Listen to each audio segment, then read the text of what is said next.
Now, in the fall, we did go back to the USA for a few months, and a big part of that was checking on rental properties. We have 3 short-term rentals in Myrtle Beach that we hadn't seen in about a year and a half. Short-term rentals, they tend to require some checkups and things. We also have long-term rentals in Chattanooga that, again, we hadn't laid eyes on for a while. And I am a huge proponent of long-distance investing, remote investing. And it was a really cool test of that to be like, can we manage them out of the country for a year and a half before we even lay eyes on them again? And it worked. Overall, these houses were in really good shape. And something I'd say, we do a lot of different things. And one of the things I've loved about our lifestyle of full-time travel is the seasonality of it, because I think kind of like our natural world, right? There can be seasonality of life, and that's natural. And that is something that's healthy and good for us. It can bring us to new endeavors or back to old endeavors with a fresh energy, with fresh eyes, things like that. So there's seasons for different kinds of work, seasons for relaxation. And so as you plan your 2026 or as you work in 2026, I would think about or ask you, where can you put in some seasonality? Where can you put in some transitions from certain kinds of activities to other activities, from work to rest, and all of that? Because if we could try to do the same, and I love consistency and I love scheduling. I mean, if you know me, you know that I love calendars and time blocking and all of that.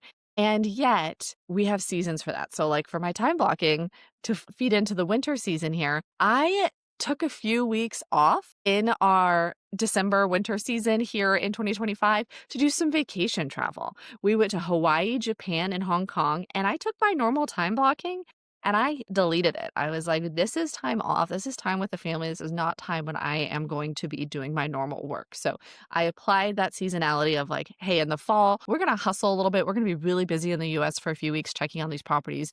That's going to be like 100% go time. And then we're going to take a couple of weeks completely off. And one of the other things I wanted to share about this winter vacation travel that we did is this was our kids' Christmas present. We planned this travel considering what our kids like. So we went to Japan because my oldest, she loves Japan. All the kids love Japan, right? But that was a part of it. And then when we went to Japan, one of the things we did is we saw a penguin parade where in Hokkaido, the northern part of Japan, where it is the coldest and the snowiest, in these snow seasons, the zoos or aquariums that have penguins will mark off a path in like the normal walkway, plaza areas where the penguins will come out of their enclosures and walk, like parade through.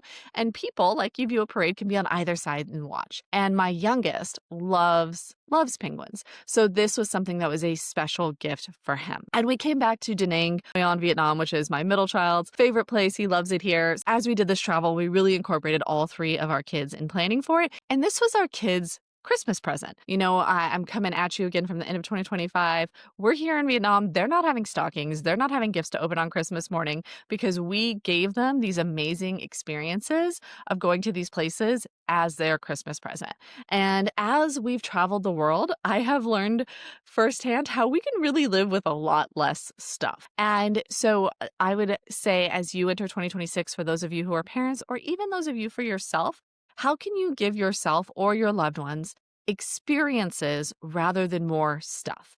I can share, as somebody who doesn't have stuff that's theirs all around, it clutters. It clutters your thought. It clutters your life. It gives you these limiting beliefs about my stuff, and this is a limit.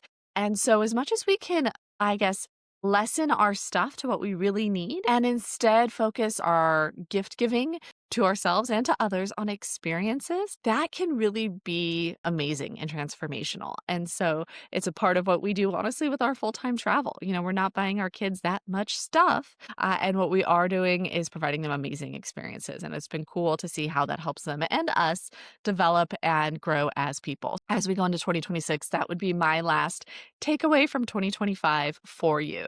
So I hope this has been something that gets you thinking for your 2026. How can you plan tight but stay loose, right? How can you connect with people that you work with, like our employee parties for Workogenics, and recognize the impact that you're making in other people's lives? How can you consider your expectations of something and how that's going to affect your experience? And then how can you consider the quieter moments of your life, of your business, of your investing, and how that can make a difference in your overall returns or value that you get from something? And then seasons of life and planning 2026 and having times when we work a lot and having times when we rest as well. And then having these great experiences with ourselves and with those we love.